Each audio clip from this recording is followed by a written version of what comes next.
as I said before, the Violin Podcast is about violin, but you are clearly a cellist. And I want to talk about your background in cello because you went to school for cello.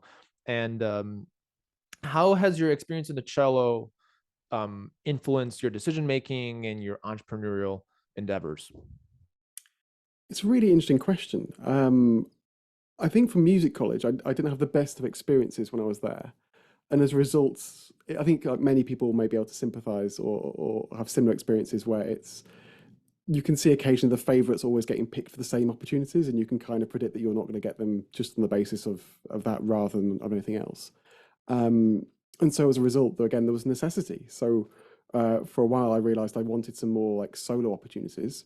So I found a website that listed every amateur orchestra in the United Kingdom, and I sat through and wrote them personal emails of I would like to play this piece with you based on your recent repertoire, and did that for about 4 days straight while watching TV and just like writing them away. And as a result, got opportunities off the back of it. So I think bizarrely that part of my journey helped sort of start that creative, like, I need to find a way of doing things for myself. I speak with We musicians call quite a that lot. solopreneur. Solopreneur, Yeah, definitely. I resonate with that a lot. Definitely. It's a really, I think a lot of people had similar experience of like having to find their own way through the music world.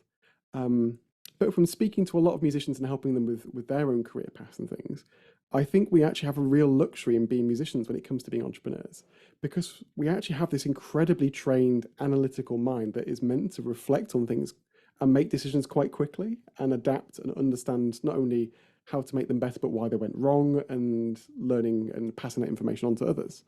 So realistically, if we take that little analytical brain and shift it either to like, is my concert poster good, or how can I identify new opportunities, or what other chances are there for me to monetize things alongside my main outputs?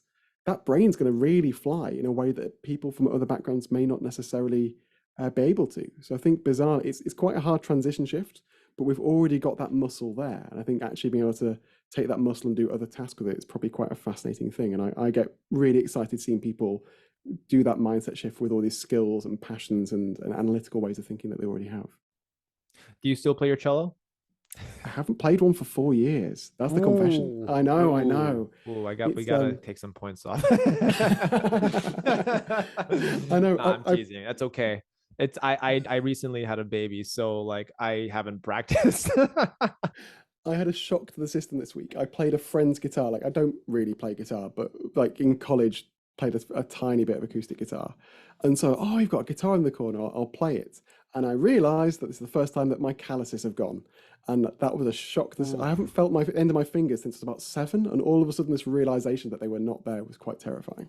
Oh my gosh. Yeah, I know the feeling. Yeah, but no, what you said about the skills of a musician being applied to an entrepreneurial mindset is spot on. I've talked about this even to my students who are like great violinists, and I always tell them that like, if you become a violinist, that's totally fine.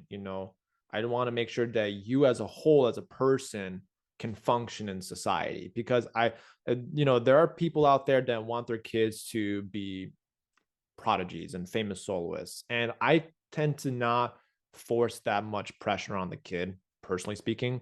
So having these essential skills, like as simple as just having a pencil when you go to your lesson, being prepared, having the preparation.